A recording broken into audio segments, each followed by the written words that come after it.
ඒතකොට සමහර අවස්ථාවල මේ 270 හැදින්නේ ඒක ඇත්ත. මේ ගල්ලංගුරු වල ප්‍රමිතිය ප්‍රශ්නයක් තිබෙනවා. ඒතර කිසිසේත්ම ටෙන්ඩරේ ප්‍රශ්නයක් නෙවෙයි. සපයන සමාගම නිවැරදි පරිදි අපිට සපයන්නේ නැතිකම. නිවැරදි ගල්ලංගුරු නොමැතිකම.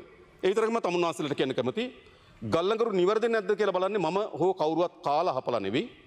ඒක බලන්නේ නියමිත පරීක්ෂණාගාරවලින්. පටවන්න පෙර එම පරීක්ෂණාගාරය අපිට රිපෝට් එක එවන එම පරීක්ෂණාගාරය අපිට රිපෝට් එක එවනවා ගල්ලංගුරු පාස් කියලා. ඊට පස්සේ අපි 80%ක් ගෙවනවා. ඊටු 120 ගෙවන්න අපි නැවත අපි ඉන්දියානු පරීක්ෂණාගාරයෙන් පරීක්ෂා කරනවා. කුමක් හරි හේතුවකට මේ ලැබ් දෙකෙන්ම මේ ඉන්දියානු පරීක්ෂණාගාරය තෝරාගත්තේ 2023 වසරේ. එතකොට මේ අවස්ථා දෙකේදීම මේ සමත් වීම සිද්ධ වෙනවා. නැව් 3ක සමත් වෙලා තිබෙනවා. හැබැයි අනිත් ඒ වගේ පරීක්ෂණ වාර්තාවල සමත් වීමක් තිබෙනවා.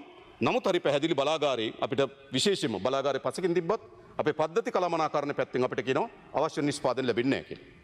ඒ නිසා අපි සමහර ගල්ලංගුරු වලට 120 ගෙවීමක් හිටවලා තිබෙනවා. සමහර වාර්තා වලට ඒවට පෙනල්ටි තීරණය කරලා තිබෙනවා. ඒ වගේම සමහර ඒවාට අපි 180 ගෙවලත් නැහැ. 180 ගෙවලත් නැහැ.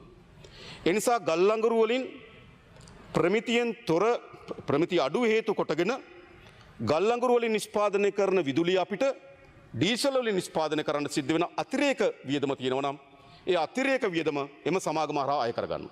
ඒ කිසිසේත්ම මේ රටේ පුරවැසියන්ගේ ලයිට් බිලට එකතු කරන්නේ නැහැ. ඒක මතක තබා ගන්න. මේක අපේ ආණ්ඩුවක්. හරිද? ඒක කොම්පැනි කාරගේ ආණ්ඩුව ඒව කරයි.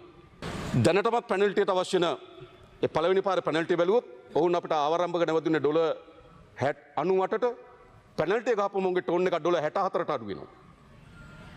තර විශාල පෙනල්ටි එකක්. අපි දඩ ගහනවා. ගෙවා ගන්න අස්මතුන නඩු යනවා. ඒවා පාරිභෝගිකයන්ගේ බිලට ඇතුල් කරන්නේ නෑ.